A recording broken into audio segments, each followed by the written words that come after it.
Well, I got into the car business quite unexpectedly. I was a fuller brush salesman for a couple of years, and I was calling on the ladies, and I happened to be calling on some dealers that were playing cards, and they were talking about hiring people like we do. And so several of the ladies popped up and said, "You ought to talk to this guy. He's, because I think he might do well in sales." So anyway, they contacted me, and of course we were doing quite well with the fuller brushes at that time. Of course they don't have it today, but back then we did, and fuller brush was good to us. I was in it almost 2 years and did well, so I wasn't interested in changing, but they kept on and took me to lunch 4 times, I guess it was, and asked me to come to work. So finally, after 4 times, I said, I made them a deal. I said, "Okay, make me a deal and tell me what you'll do." So they did, and I came back with a counter offer, and they accepted it. So they took me quite surprised, because I asked for a lot more than everybody else was doing, and I got it, and so I guess they saw something in me that I didn't see. But anyway, that's how I got in the car business in September 1960. So I only worked for one dealer in my life, and that was Doug Willie Pontiac in Birmingham, Alabama. And so and I went on and I stayed with them. I was with them for 10 years. And then I had the desire to grow more. I became a sales manager in that 10-year period. I became a general sales manager. And I kept pressing to buy me a dealership, and they didn't like the fact that I kept pressing for that, because they wanted to grow. They kept saying they're going to buy more stores. They never did. So anyway, they fired me.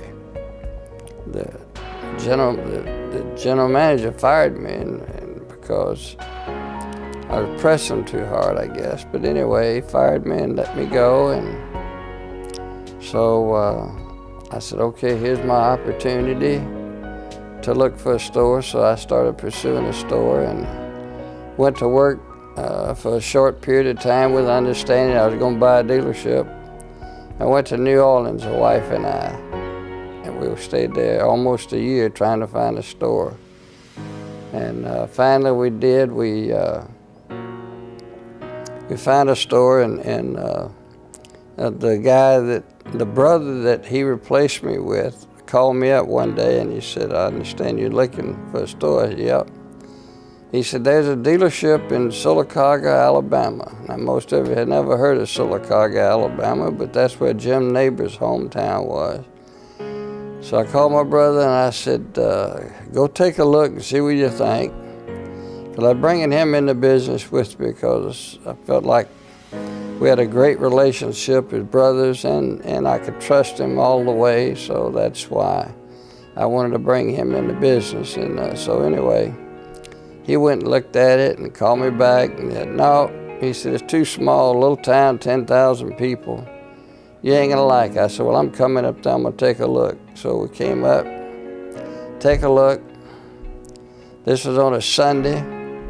Came up on Friday night, Sunday. We looked at with the owner, and then turned around and made him an offer, and I wound up buying it on Wednesday, 3 days later.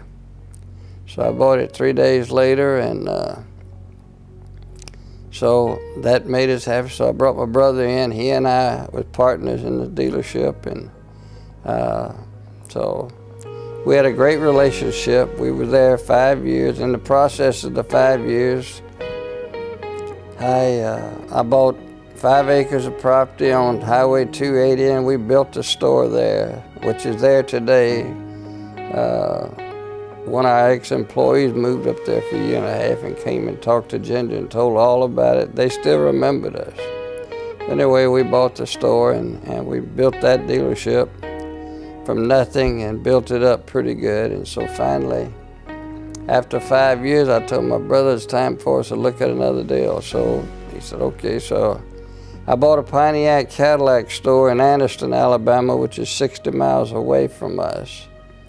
And that was in 1974 when the first gas crunch hit. So I went to the bank to borrow the money to buy the store, and the banker looked at me and he said, sir, he said, you don't know disrespect, but you don't know me and I don't know you, and I wouldn't loan any automobile dealer $1 in today's market.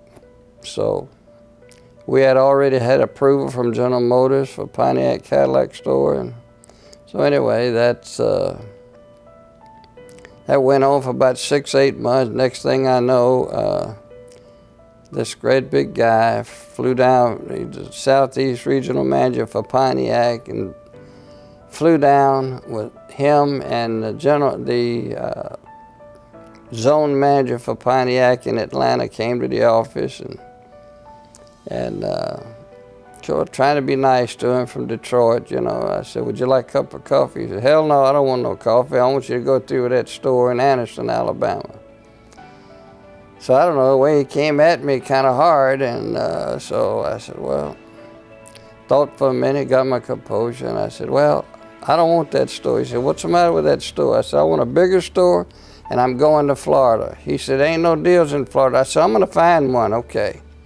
That's the way I came back. You don't talk to the regional manager of Pontiac Motor Division that way, but the way he bit at me, I responded too quickly, I guess, but anyway.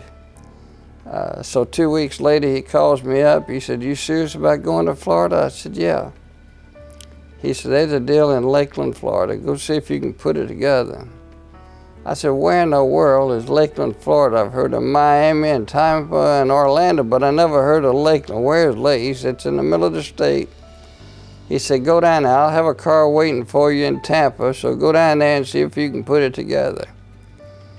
So lo and behold, we did, and came down. It took me 2.5 months to put it together, but I finally did. And of course, after I bought the deal, I found out that they had already run 6 other dealers in here before me, trying to get the dealer to sell, and they couldn't do it, but I did. I put it together, and so we started out, and it was a tough road. It was really a tough road. They had a beautiful building, just built a new building 2 years earlier, and it was a real nice, pretty store.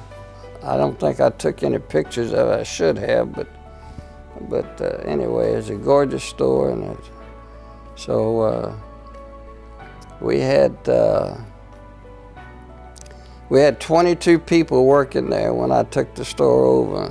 5 of them were salespeople, and the 5. So I met all the people, and of course at that time everybody heard that he was selling, so all the managers left, so I had no managers and no one.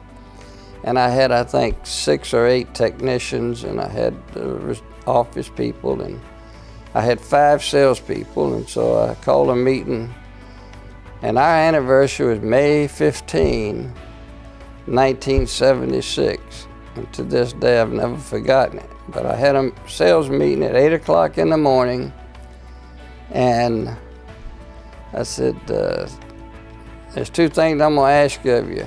I said, till we get to know each other, I said, I want each of you making 10 phone calls, contacting people, see if we can get them in the store to sell them a car. And I said, I want to talk to everybody before they leave.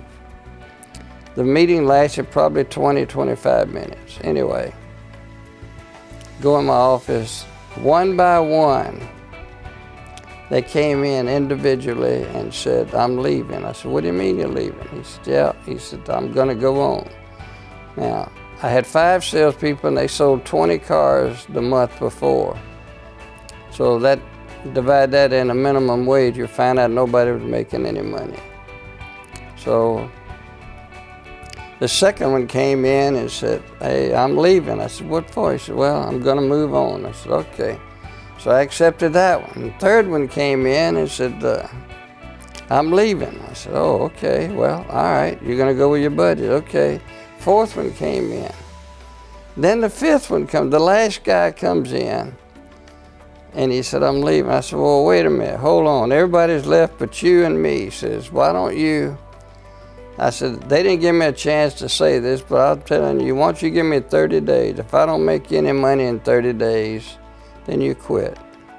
Never forgot, he rubbed his chin. He said, well, okay. Now this gentleman's name was Bob Mooney, never forgot it. And he was 65 years old. So he said, I'll give you 30 days. I said, all right. So the month of June, he and I sold 45 cars, the two of us. Now I will say that we stayed up to 10, 11 o'clock at night selling cars, but we did. Not in the process, I was putting the inventory together and all. So he stayed with me. I guess it was about a year and a half, 2 years he stayed with me, and finally he decided to retire. So he was a good guy. We built it from there, and I hired a sales manager the last week of June to give us some help. So hired that, and then we have been here ever since. My name is Ann Greenhow. I worked at Regal from when I started in high school all the way up till well, I'm not saying my age, but anyway, I'm the oldest daughter, so just to let you know. I started Regal in 1977, right out of high school. I worked in the office and did all kind of clerical stuff there. And then after that, I eventually became finance manager, did finance for many years, and then moved to Honda sales manager for many years. Back then we were Honda and Acura together, and then we did separate. And then after I had a child, I decided to come back and work part-time, and I basically was a training manager. But it was great. I mean, we started the business, we were small, but we kept growing, and look at us today. Back then, we were all in one building on Lakeland Hills Blvd, and pretty much everything together. Then we started growing and separating and moving down and getting more and more property and more lines. We've had several lines that have come and gone, but we still have quite a few right now. My name is Ginger Harrison. I am Sal Campisi Sr.'s daughter, and I'm Sal Campisi's Jr.'s sister. I started working here in 1977. We moved here in 1976. Started in the office as a receptionist, and I worked through college, going back and forth doing title work. And then when I graduated from college, I worked out in the showroom selling aftermarket products, and that wasn't my forte. My dad and I figured out that I wasn't in the sales area. So whenever I had time in between my sales pitches, I would go into the accounting office and see what I could do to help. And so it kind of just grew from there. Worked on all the positions in the office, eventually becoming office manager and controller, and then after 4 or 5 years of that, I moved into doing just HR. I really enjoy working with the employees and helping them troubleshoot things that are going on with them in their lives. And so it's always been a challenge, but it's also rewarding when you know that you've helped somebody. I worked at Regal for over 14 years now, full-time. I did work summers and part-time. Over the years, while I was at school, I'd come home.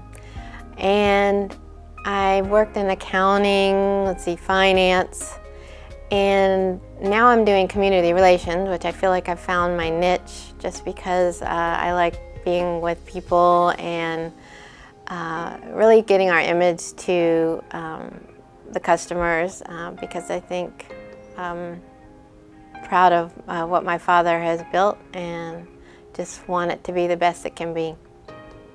Regal does a lot for the community because, I mean, Lakeland was a small town. It has grown a lot. But, you know, we feel that, you know, what you give is what you get back. And, you know, even by helping the teachers or, donating to the little leagues or things like that, people hear our names and then they know us because of course all of us have had kids and been in the community too, but it's great for the community. I think every business should give to the community. We're a team player, always have been a team player, and Lakeland's been good to us, so we felt like we'd reciprocate and give back to the community like they've given to us. So we support quite a few charities. We support a lot of charities, in fact. We support a lot of churches and we do a lot of different things, but you know, we want to give back to the community, let them know that it ain't all one way, that it's a two-way street. We try to do that in the community as well. We give the Teacher of the Year in Polk County a car every year and have for this will be I think our 5th year. And some people ask, well, why, Sal? I mean, that's you know, $20,000 car, $15,000 car, and it's, you know, think about what they go through. They have our kids, they have them at an early age, you know, they help us manage our kids' lives and give them the encouragement to go out and do something well, believe in yourself and have the confidence. So we wanted to really kind of fit a venue around kind of like family. And the teachers, as we know, probably aren't the most highest paid state employees, but they do a wonderful job. They do it because they love it. Majority of them do it because they truly love it. So that's our biggest event, and then we also support all 3 of the colleges, universities here in Lakeland, including Polk Polytech, and so we take pride in that. We know that we make money on our community, and we want to give back to our community, you know, and show them that just like us doing our part, we want to show them thank you for their part, and not only the churches and all the different organizations that provide for the poor and the disabled and special needs, but just we enjoy it, and we hope to continue it for many, many years to come. Well, I like to say I like to continue seeing the growth. You know, selling more cars, doing more business, of course, those kind of things. I also like seeing growing people, you know, advancing someone that, you know, started out on the bottom and, you know, is slowly growing. Those kind of things, you know, growing people and, you know, trying to mold them into being good people that want to do the right thing, that want to help people, that don't just look out for themselves and their pocket, you know, but are trying to see, you know, how they can help someone get into a car that they didn't think they could get into, or help someone with repairing their car that they could never get it fixed, or, you know, growing our employees and you know, taking that person and advancing them so they can better their life and their future for their family, and, you know, giving back to the community. You know, the better we do, the better that we can help serve our community. I think what's made Regal last in the community is that we care, and I don't know that you find that everywhere now. Everything with other dealerships that I've seen, it's just about the sale, where I see from my father that he cares about making sure someone's taken care of, and he shows that by example with our family. So I think we try to exude that through our relationships. Another event that we take a lot of pride in, and we just started it, is that we went to social media and we kind of said, hey, to the community, who do you know that has struggled or possibly maybe had a hardship that is in need of a vehicle? And so we had a great response and found out that had some really great storylines that told us about some really unique and special people. So we've now started this new program that we're going to give away a couple used vans or cars at Christmas time to the families that need them to support their family. So it's been a really good, neat adventure we just started. So thank you for all the years that you have touched our lives, whether you were a customer or a friend or a vendor or an employee or a relative or, you know, a friend, anybody. Just thank you so much for everything you've done to keep us here, and positive things that you've said, and if there were negative things that you said and you told us and we didn't bring it to brought it to our attention, that we could fix something to make it better. So thank you. One of the things we try to recognize with is at the end of the year, you know, my dad wanted everyone to have a turkey for Christmas. So, you know, a few weeks before Christmas, we give every employee a turkey. Another thing we started doing probably 15 years ago was we enjoy giving. He enjoys giving. So during the Christmas party, we would give gifts out, and then we saw so much excitement and so much, you know, just Christmas spirit, or just positive feedback that we've increased the gifts every year. And then we also try our best, knock on wood, that we've had it for many, many years.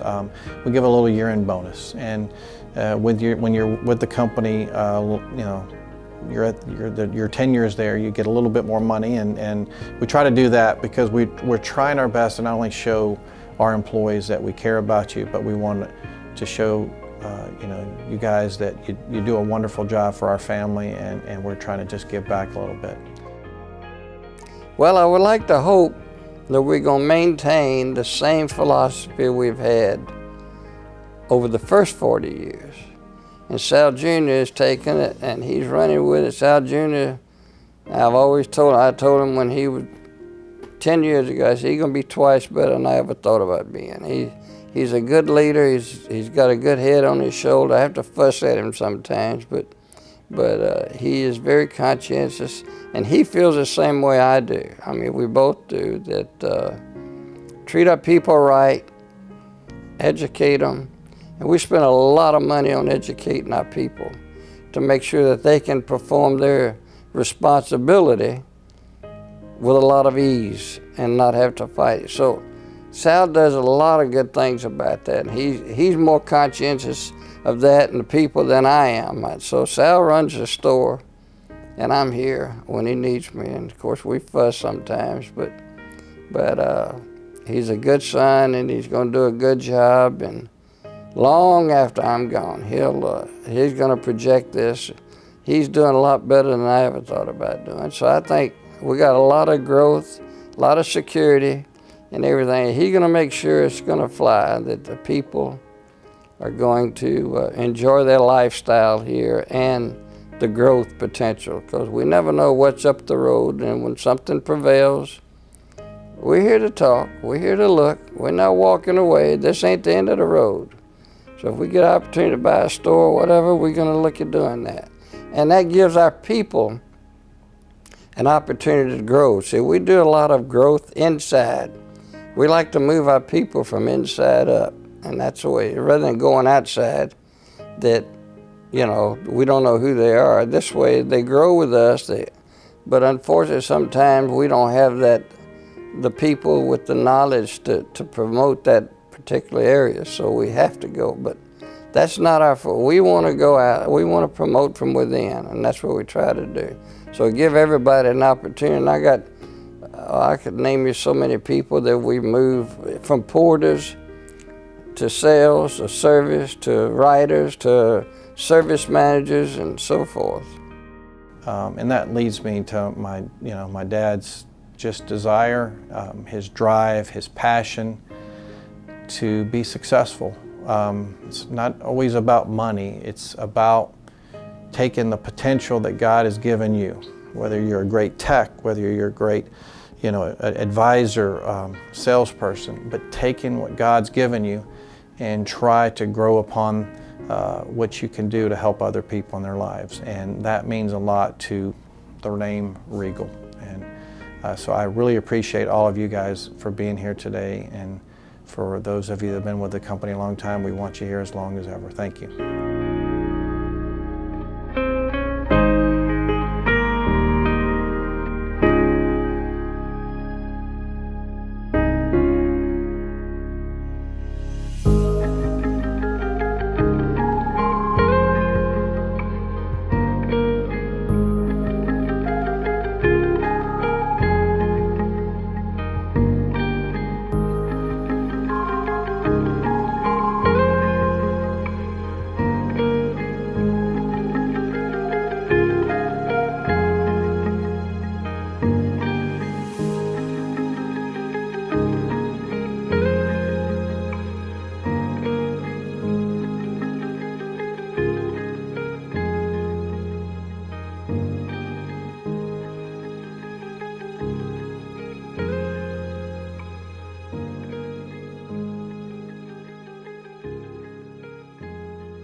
On the other side of that, I will say that some of his friends, when I was back selling cars, working with salespeople as a manager, I cringed when his friends came in. Because, you know, my dad was a tough negotiator. I mean, you know, we joke in the business how the manager goes back, and I mean, the salesperson goes back and forth to the desk to get numbers. I mean, I think he must have made people go back to their boss, you know, 10 times to get the deal on the paint or the shrubbery or whatever it was. He negotiated it so tough. So I guess their revenge was when they wanted to come down and buy a car. Oh yeah, come see my son. He'll take good care of you. And it was like, I mean, it was bruising. I'd come out with punches all over the face because like, your dad made me go back. You're gonna go back. And I'm like, okay. So needless to say, in the last few years, I've turned all of his friends over to someone else. I think after 18 years of being with the Campeses, the biggest thing that I can say is the fact that of the genuine concern for their employees and the excitement that you see in all of the family to see the employees excel in their lives. And I thank you for that. I would like to thank the Campese family for 40 years of awesome business.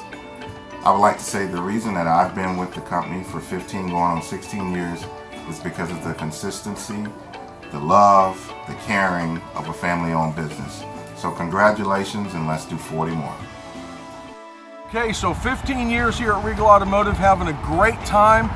Every single day we take good care of our customers, and they feel it as our employees. They all take care of our customers in the same way as management takes good care of us. Sal Campese and the whole family does a great job for us as we pass that along to our customers.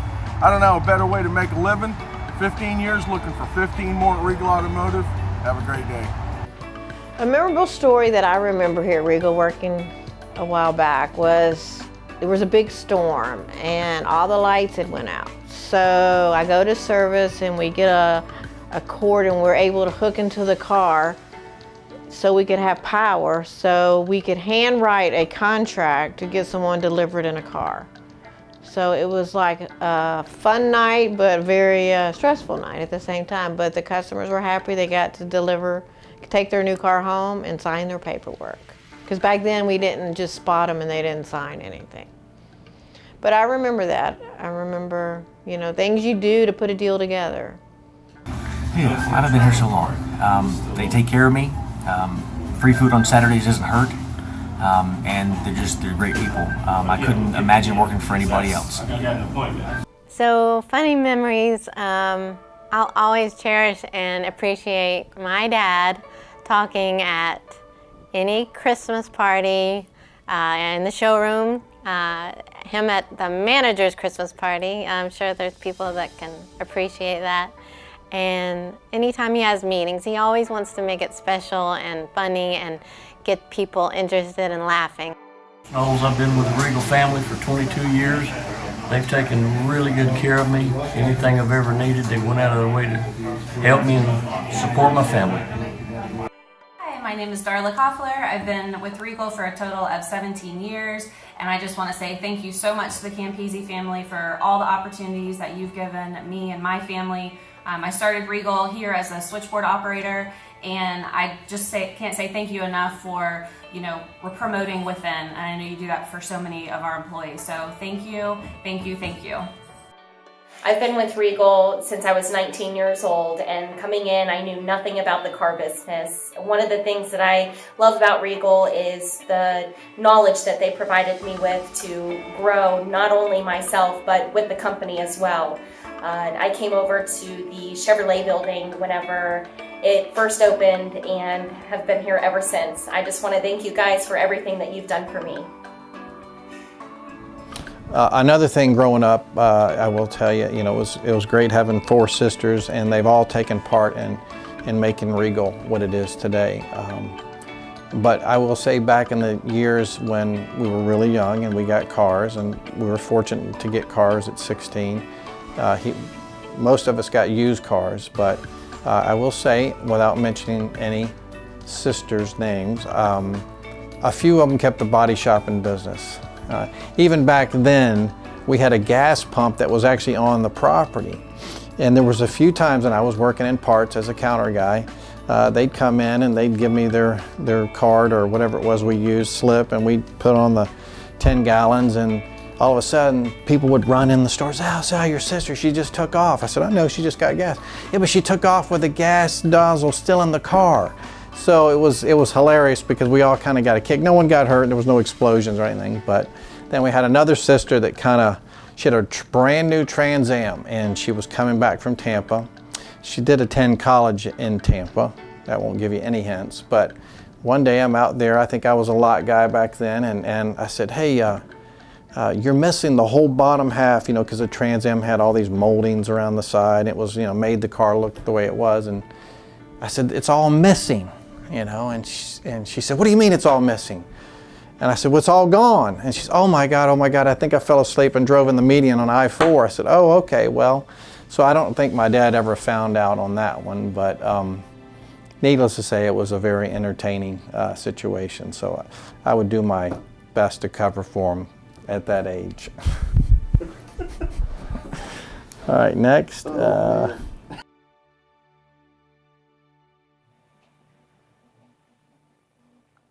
course, I've been kidded a lot about the fact of the rabbit stew, and everybody's insisted that I make a comment about the rabbit stew. Well, the rabbit stew started years ago when I would hold the sales meetings and all, and I would say, we cover a big part of the sales meetings. And the first thing I thought about, okay, so what do we want to accomplish? And the rabbit stew came into effect when I said, if you want to have rabbit stew, what's the first thing you've got to have? And that's a rabbit. So the same thing with the customer. If you want to sell something, you got to have a customer.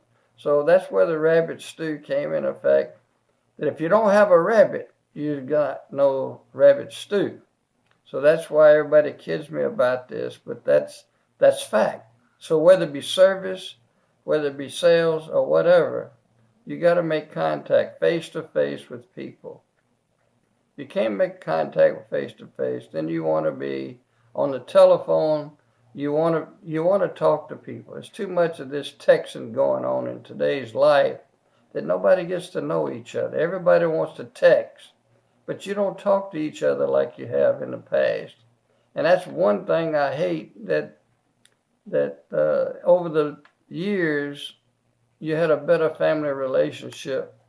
That was before TVs came out. That's before all of the other things came out, that people associated with the family, they got together with the family. And you are the family of Regal Automotive Group. You're the people that put the store together. You're the people that run this dealership. Sal and I just kind of guide it, but you're the people that come forth, and when they come in the driveway, whatever they come for, you're the first greeter that they'll meet. And you want a smile on your face. You want to say, welcome to Regal, how may we help you? And that's what we like to do. So the rabbit stew falls into place with all of this, whether it be selling service. The only way you can do service is you've got to have a rabbit, and the rabbit comes through the. So when the people come in the driveway, be thankful, because if the people come in the driveway, Sal and I can be the best people in the world, like we've told you before. But if they don't come in the driveway, we won't be here. Now, the people coming in the driveway, and whatever service they ask for and reject that they want, we do the service for them or whatever. I just have the pleasure of signing your check as a result of them coming in the driveway. So never, never reject the people coming in the driveway. They ask you how to get to downtown Lakeland. They didn't come in here to ask you how to get to downtown Lakeland. They came in here for a reason, a purpose. And it's our responsibility to fulfill their service of what they're looking for. So please, let's be aggressive. Let's be positive. Let's be a smile on our face. And let's show them that Regal is a different experience.